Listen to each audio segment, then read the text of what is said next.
Түшүдүмде башын жүрөп далыма, эркелеген күндерестен кетедек. Бул таланттуу калемгер Чыңгызбек Мамажакып уулу. Акындар арабызда поэзия кечесинде жубайына арнап жазган ыр саптарын окуп берип жаткан учуру. Негизи ал Ош мунун орто кесиптик билим берүү департаментин жетектейт. Бирок жан дүйнөсүндөгү ой толгоолорун 8-класстан бери ыр түрүнө түшүрүп келет.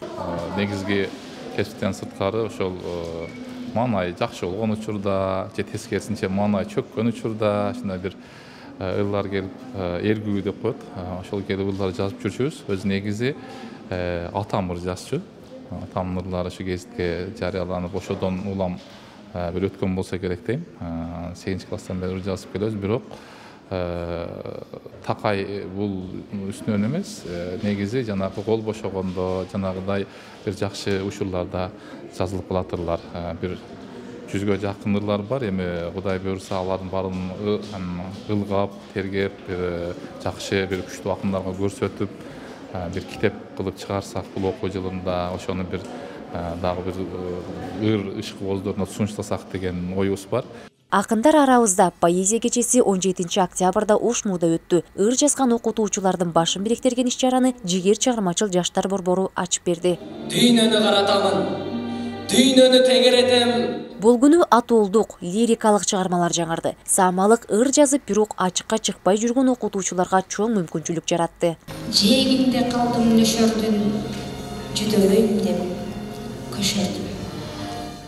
Поэзия кеченин дагы бир өзгөчөлүгү акындар 5 мүнөттүн ичинде 6 сөздү кураштырып, бир куплет ыр жазышты. Жатакана, муздак дуа, айнек чаң, суук түшкөн, биз болсо көйнөкчөн.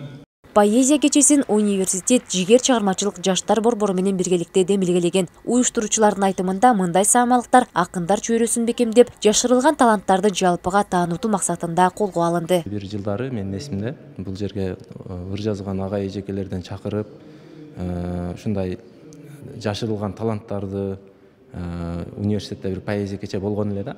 Анан ошондо биз ойлобогон ага эжекелер күтүп мындай көрүп калганбыз. Бул да ыр жазат экен деп мурда ойлогон. Анан ошол нерсе мындай эсимде сакталып жүргөн.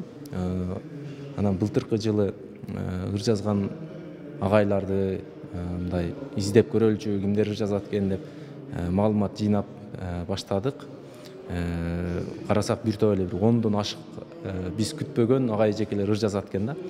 Алардын байланыштарды алып, анан байланышып, кечегиде да чогулушка чакырып, кимиңиздер катыша аласыздар, шартыңыздар кимиңиздер туура келет деп алардан менен кеңешип, анан 8 акын тандалып чыкты. Найзалашмай, кылыч ташмай жок заман.